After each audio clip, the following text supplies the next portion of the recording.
বড় করে হয়েছে। আপনারা দেখেছেন হয়তো আপনাদের এলাকায় পঞ্চায়েতে ওয়ার্ডে ওয়ার্ডে সভা হচ্ছে, কিন্তু মাননীয় রাজ্য সভাপতি যেহেতু প্রথমবার আমাদের জেলায় আসছেন, তাই আমরা সবাইকে ডেকেছি, সব কর্মীরা এখানে উপস্থিত আছেন।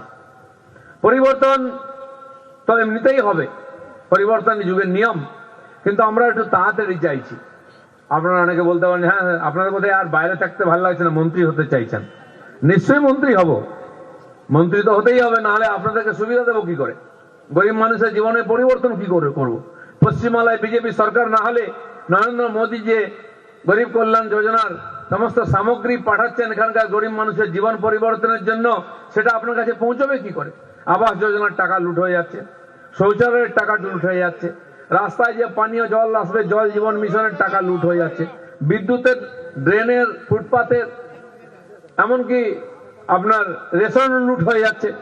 ছেলে মেয়েদের জন্য জুতো দিচ্ছে সরকার, তাও ফাটা। জামা কাপড় দিচ্ছে ঘর নেতার মতো, ঘর মোচার মতো।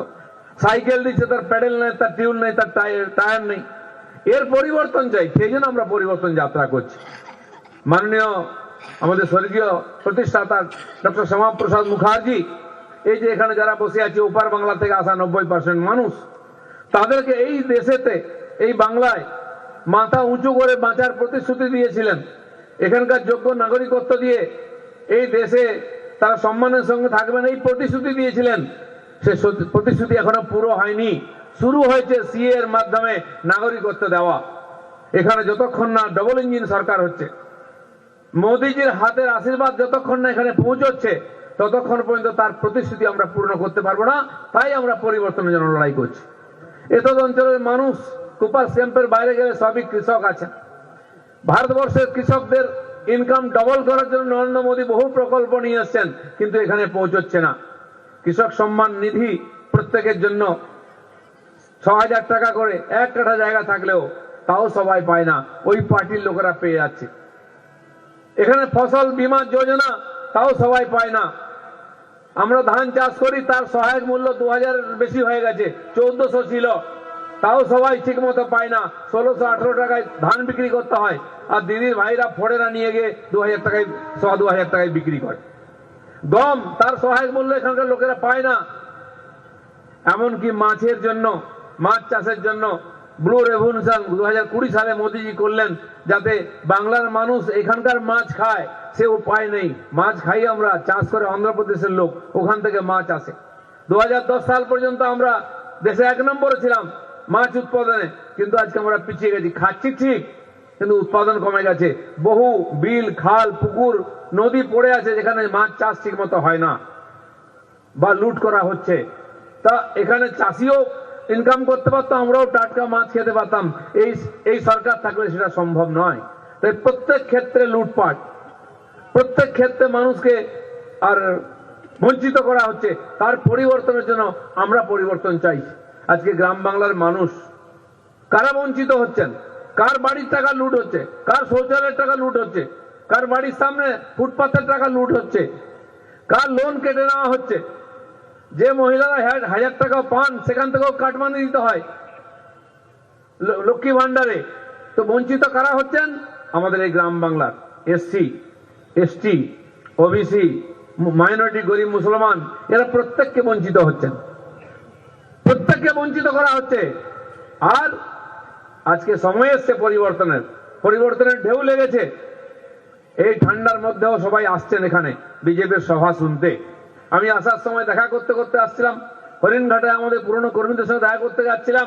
সবাই এখন আড়মোড়া দিচ্ছে যে কবে ঝাঁপাবো, কবে নামবো, বলে একটু সিটটা কাটুক, তারপরে দেখবেন কি হয় পশ্চিম বাংলায়। এসআইআর হয়ে গেল, আমরা প্রত্যেকটি ভোটার নিজেরা ফর্ম ফিল আপ করলাম। দিদিমণি কি বললেন প্রথমে? কেউ ফর্ম ফিল আপ করবে না। এদিকে বলছেন, এদিকে বাঁ হাতে নিজে ফর্মটা নিয়ে রেখে দিয়েছেন টেবিলে, আর ভর্তি করে জমা দিয়ে দিয়েছে। আর একজন মমতা বলা ঠাকুর আছেন, গুরুমা, তিনিও মিথ্যা কথা বলছেন, লোককে প্রতিশ্রুতি দিয়েছেন। ওখানেও ভুল বুঝিয়েছেন যে আমরা আছি, কেউ যাবেন না, পালিয়ে এসছেন ওখানে ছেড়ে দিয়ে গরিব মানুষদেরকে, নমশূদ্র মতুয়াদেরকে। আবার এখানে ভুল বোঝাচ্ছেন যে সিএ তে ফর্ম ফিল আপ করবেন না, এসআইআর ফর্ম ফিল আপ করবেন না। আমি ওনাকে জিজ্ঞেস করতে চাই, আপনি এমপি, আপনার মেয়ে এমএলএ, আপনারা ফর্ম ফিল আপ করেছেন কিনা? আপনারা করবেন, ভোটার হবেন, ভোট লড়বেন, এমএলএ এমপি হবেন। আর গরিব জনতা, তারা ভোটারও হতে পারবে না। নরেন্দ্র মোদী তাদেরকে ভোটাধিকার, তাদেরকে নাগরিকত্ব দেওয়ার জন্য সিএ পাস করিয়েছেন।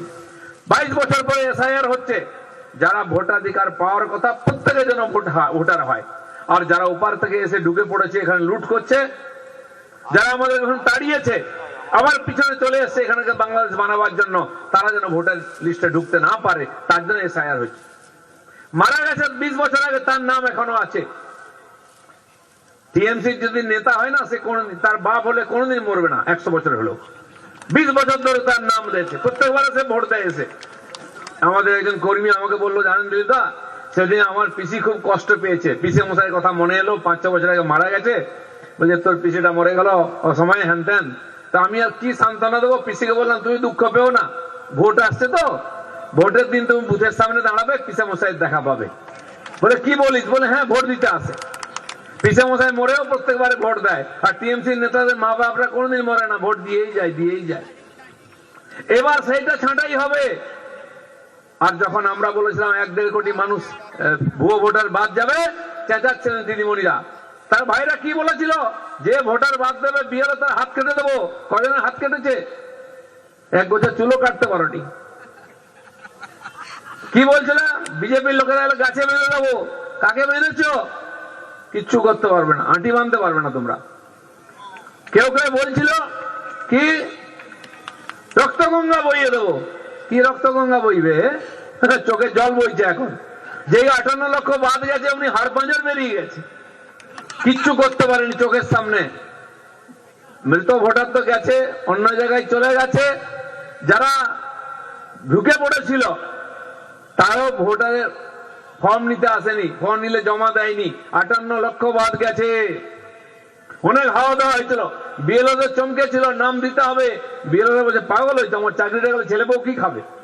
তারা কিন্তু কেউ দেয়নি। কল্যাণীতে এক বিএলও করে নেবে, তার বাড়ি ঘিরে ইট পাথর মারা হয়েছে। কি দেখেছেন কিনা? টিভিতে দেখিয়েছে।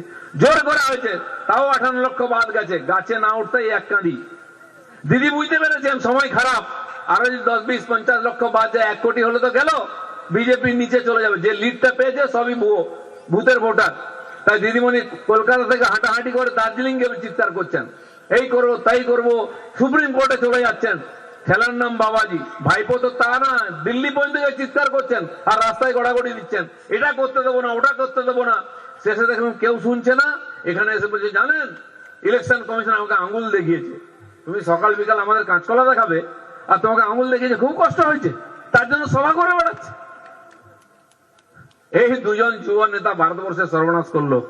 একজন তো যুবক থেকে গেল, বিয়ে হলো না, পিএম হলো না, দাড়ি পেকে গেল, যাত্রা করছে। ইলেকশন গুজরাটে, কেরলে গিয়ে যাত্রা করে, বলুন কংগ্রেসে কি হবে? মাটি চাপা পড়ে গেছে। আর একজন এখন বেরিয়ে পড়েছেন, সাবালক্ষ কাটিয়ে রাস্তায় নেমেছেন, এবার নাকি উল্টে দেবেন, পাল্টে দেবেন। কি করবেন সেটা তো বাংলার মানুষ জানে। তাই এসআইআর আমরা বুঝেছি। দিদিমণির যে ভবানীপুর থেকে যেতেন, সেখানে 44,500 নাম বাদ গেছে। উনি কত ভোটে যেতেন? কেন যেতেন আমরা জানলাম। যেই নন্দীগ্রামে গেলেন, ওখানকার লোক কানমুলে বাড়ি পাঠিয়ে দিল হাতিয়ে দিয়ে। ওখানে মাত্র 10,000 মৃত ভোটার ছিল, জিততে পারলেন না। ভুয়ো ভোট না জিততে পারেন। তার খুব প্রিয় ভাই মেয়র ববি হাকিম, তার এলাকায় 66,000 বেরিয়েছে ভুয়ো ভোটার। বুঝতে পারুন, তারা ভোটার আদলে 20, 25, 30% ভুয়ো ভোটার আছে। এই যে 3 বার জিতেছে টিএমসি, পুরোটা ভুয়ো ভোটারের ভোটে জিতেছে। সিপিএম তাই করতো। এবারে এসআইআরটা তাই গুরুত্বপূর্ণ। ইলেকশন কমিশন বলছে একটা নামও ভুয়ো ঢুকতে দেবো না, আর অরিজিনাল ভোটারকে বাদ দেবো না। গামছার মতো নিংড়াচ্ছে, টিএমসি লোকের চোখ থেকে জল পড়ছে। একটাও থাকবে না, জেনে রাখুন। আপনারা খালি লাইনে দাঁড়িয়ে ভোটটা দিন। আপনারা অনেকে জিজ্ঞেস করেন আমাকে, দিলীপ দা আমরা তো প্রত্যেকবারে বিজেপিকে ভোট দিই, আপনারা জিততে পারেন না। আমি বলছি হ্যাঁ, এবার দিন জিতে যাবো। বলছে ভোটটা যায় কোথায়? ভোট যায় না কোথাও, ভোটটা বিজেপিতে যায়। তাই 2,40,00,000, 2,38,00,000 ভোট আমরা বারে বারে পেয়েছি। তারপরেও এই যে 50-60 লক্ষ ভোট বেশি, সেটা হচ্ছে ওই 1 কোটি ভুতুড়ে ভোটারের থেকে ভোটটা পড়ে যায়, তাই আমরা জিতেও হেরে যাই। এবারে কিন্তু তা হবে না। দরকার হলে কেন্দ্রীয় বাহিনী ভোটের রুমের মধ্যে থাকবে, বুথের ভিতরে থাকবে। ভুয়ো ভোটার ঢুকবে না, ফলস ভোট চলবে না। আমি যখন বলতে আরম্ভ করেছি, 2-1 মাস্টার মশাই ফোন করেছেন, আপনি ঠিক বলেছেন, বুথের মধ্যে সেন্ট্রাল ফোর্স রাখুন, নাহলে আমাদের কানের কাছে বন্দুক ঠেকিয়ে বলে 50টা ছাপ্পা মোট মারবো, মাস্টারমশাই নড়বেন না, কিন্তু চলে গেলে বাবা বলার সময় পাবেন না। তাকে বসিয়ে রেখে বন্দুকে ঠেকিয়ে রেখে আর ছাপ্পা মোট মারছে। 50 থেকে 100টা ভুয়ো ভোট এক একটা বুথে পড়ে। ভাবুন 250টা যদি বুথ হয় একটা বিধানসভায়, কত ভোট পড়লো? ওটাই তো লিড আছে। বাকি আমাদের চেয়ে পিছিয়ে আছে টিএমসি। তাই এবারের নির্বাচনে না ভুয়ো ভোট না ছাপ্পা ভোট, ভোট দেবে পশ্চিমবাংলার যারা ভোটার তারা। তারপরে যদি জিতে আসে টিএমসি তাহলে মানবো, হ্যাঁ মানুষের জাজমেন্ট। বিহারে এসআইআর হলো, তখন থেকে চিৎকার চেঁচামেচি, এসআইআর হচ্ছে, এই ভোট চুরি হচ্ছে। আর ওই যুব নেতা বলছিল ভোট চোর গদ্দি ছোড়, মোদিজিকে বলছে ভোট চোর ভোট চোর ভোট চোর। যখন ভোটের রেজাল্ট বেরোলো, মানুষ এমন ধুইয়েছে না, কংগ্রেসকে দূরবীন দিয়ে খুঁজতে হচ্ছে বিহারে। ইউপি, বিহার, মধ্যপ্রদেশে কংগ্রেস নাই, বাংলায় এখানে তো চন্দন দেওয়ার জন্য পাওয়া যায় না। একটা বাই ইলেকশনে মুসলমানরা জিতিয়ে দিয়েছিল টিএমসি কে টাইট দেওয়ার জন্য, সেও চুপি চুপি গোয়ালে ঢুকে পড়েছে গিয়ে।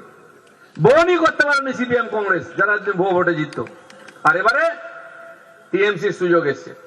আসুন পশ্চিমবাংলার ভাগ্য পরিবর্তনের জন্য, আপনার ছেলে মেয়ের ভাগ্যের পরিবর্তনের জন্য বিজেপিকে জেতাতে হবে। সারা ভারতবর্ষ তারা বারবার বিজেপিকে জেতাচ্ছে, 3-3 বার মোদীকে প্রাইম মিনিস্টার করেছে এখানকার লোকেরা। আর আমাদের এই বাংলার ছেলে ভারত কেশরী ডক্টর শ্যামাপ্রসাদ পশ্চিমবাংলায় তৈরি করেছিলেন জনসংঘকে। সেটাই আজকে ভারতীয় জনতা পার্টি, মোদীজি আপনাদের যে গ্যারান্টি দিয়েছেন সেই গ্যারান্টি আমরা রক্ষা করব। সারা ভারতবর্ষের লোক মোদীর গ্যারান্টিতে বিশ্বাস করে। তাই বিহারে শেষ সপ্তাহ পর্যন্ত চলছিল কে জিতবে কে জিতবে, বিজেপি জিতবে কি আরজেডি জিতবে। লোকে এমন মারলো ঝাড়ু, কাউকে খুঁজে পাওয়া যাচ্ছে না, বিজেপি বিজেপি বিজেপি চলছে। তো নরেন্দ্র মোদীর প্রতি মানুষের যে শ্রদ্ধা আছে, যে বিশ্বাস আছে, তার কারণ বিজেপি তিনি নেতা। সেই বিজেপি আপনাকে প্রতিশ্রুতি দিচ্ছে, আমরা আছি নরেন্দ্র মোদীর এখানে প্রতিনিধি, আপনার স্বপ্নকে সফল করব। আপনার যে অত্যাচার হচ্ছে, আপনার উপরে যে লুট হচ্ছে, আপনার অধিকার যে ছিনিয়ে নেওয়ার চেষ্টা হচ্ছে, সেটা আমরা ফিরিয়ে দেবো, তার প্রতিবাদ করব। তাই গ্রামে গঞ্জে শহরে আমাদের কর্মীরা ঝাঁপিয়ে পড়েছেন। 2021 সালের নির্বাচনের পর যে অত্যাচার হয়েছে আমাদের কর্মীদের, এখনো বহু কর্মী আমাদের বাড়িতে নাই, বাড়ি ভেঙে দিয়ে থাকার মতো নাই, বাংলার বাইরে গিয়ে কাজ করছে। সেটা ফিরবে আবার এই ইলেকশনে। বলছে দাদা যাই হোক, এবার ইলেকশনে এসপার ওসপার করতে হবে, আবার এসে কাজ করব। খালি আপনারা আমাদের সাহস দিয়েছেন, আপনারা সমর্থন করেছেন, আশীর্বাদ করেছেন বলে আমরা বড় বড় কথা বলছি। নরেন্দ্র মোদী প্রধানমন্ত্রী হয়েছেন, এখানে এমপি এমএলএরা বসে আছেন, সবই আপনাদের আশীর্বাদ। যেভাবে এতদিন শক্ত হয়ে আমাদের পিছনে দাঁড়িয়েছিলেন, আবার দাঁড়ান। আপনারা যেটা চেয়েছেন একদিন 2026 সালে সেটা সফল হবে। আর এখানে ডবল ইঞ্জিন সরকার হবে, বিজেপি সরকার হবে। আর সেই বিজেপি এখানে সোনার বাংলা গড়বে, যে বাংলার স্বপ্ন আমরা দেখেছি এতদিন। এই কয়েকটি কথা বলার ছিল, আপনাদের সবার সঙ্গে দেখা হলো, খুব ভালো লাগলো। ভালো থাকুন, এগিয়ে থাকুন, বিজেপিকে জিতিয়ে থাকুন। ধন্যবাদ। ভারত মাতা কি।